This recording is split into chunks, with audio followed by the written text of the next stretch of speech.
Hello guys, আজকে কোনো intro দিতে পারবো না। আজকে অনেক কষ্ট করে আজ এই জায়গায় এসে সাহস করে বলতে চাইছি কিছু পরিবারের কথা। কি বলবো, কিছু বলার নেই। যেখানে 17 বছর বয়সে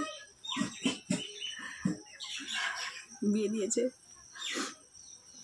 বাবার অবস্থা সেরকম ভালো কিছু ছিল না যে কিছু দেবে।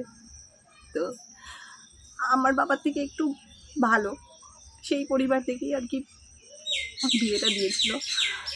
তো আমার বাবা সেরকম কিছু দিতে পারেনি, বলেছিল কিছু জিনিস দেবে, কিন্তু বিয়ের পরপর যা হয়, চারদিক সামলাতে, সবার ধার দেনা শোধ করতে, সেরকমভাবে কিছুই দেয়নি। আর বাবা যদি দিতে না পারে তাহলে আমি কি করে বাবার কাছে গিয়ে চাই বলো? কোনো মেয়ে চাই তার বাবা আমাকে কষ্ট দিতে, তাদেরই দুবেলা ঠিক করে চলছে না। তো আমি কি করে বলবো যে আমার এই কষ্টটা, যে তোমরা আমাকে এই জিনিসটা দাও? তো বিয়ে করে আসার পর থেকে শাশুড়ি নানান রকমভাবে অত্যাচার করে। খোটা তো সবসময় দেয়, বড় বাড়ি থাকে না, আর নিজের মানুষটা যদি ভালো হয় না, অন্য কিছু চাই না। সে জায়গায় দাঁড়িয়ে আমার বর সত্যি খুব ভালো, ওর কোনো দোষ নেই। আর ও নিজের মাকে তো মানে কোনো কেউ নিজের মাকে বাদ দিতে চাই? আমিও চাই না ওর মা কষ্ট পাক আমার জন্য। তো মা অনেক কথা বলে, আমার বাবা জিনিস দিতে পারেনি বলে। খাট দেওয়ার কথা ছিল, খাটটা দিয়েছিল কোনো রকমে। সেই খাটটা ভেঙে যাওয়ার পর নানান রকমের অত্যাচার,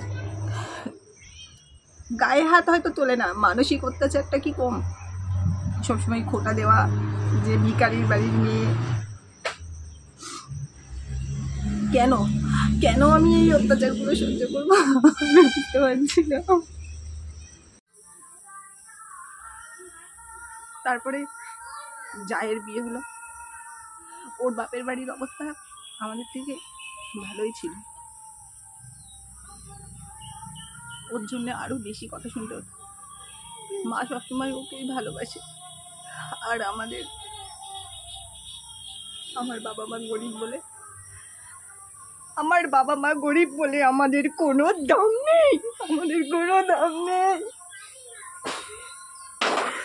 আমার বাবা যদি দিতে পারতো তাহলে দিত না জিনিসগুলো? তোমরাই বলো কেন সব মেয়েরা এরকম করতে পারে? নাটক তো ভালোই করতে পারে। করছিলাম তোমাদের সঙ্গে, কান্নাটা কত কষ্ট করে কানতে হলো জানো? সবাই প্র্যাঙ্ক করে, আমিও ভাবি শুধু ব্লগ করি, একই কন্টেন্ট, তো সবাইকে একটু বোকা বানালাম। আমার মা খুব ভালো, একটু ঝগড়া করে, কিন্তু সত্যি ভালো। আর খোটা মোটা ওইসব কোনো ব্যাপার নেই, ওইসব কিচ্ছু দেয় না আমার শাশুড়ি। কিন্তু সবাই যাতে এরকম শাশুড়ি পায়, আর প্রত্যেকের শাশুড়ি এরকমই হওয়া উচিত। কারণ কাউকে কোনো জিনিস নিয়ে চাপ দেওয়া উচিত না। তো তাদের যেমন সাধ্য তারা সেটাই দেবে। আর এখনকার দিনে তো একদমই না, একটা মেয়ের অনেক দাম। তো যাই হোক, আমাদের ভিডিওটা যদি ভালো লাগে অবশ্যই লাইক, কমেন্ট, শেয়ার করো। আর আমাদের চ্যানেলটাকে সাবস্ক্রাইব করে দিও। টাটা।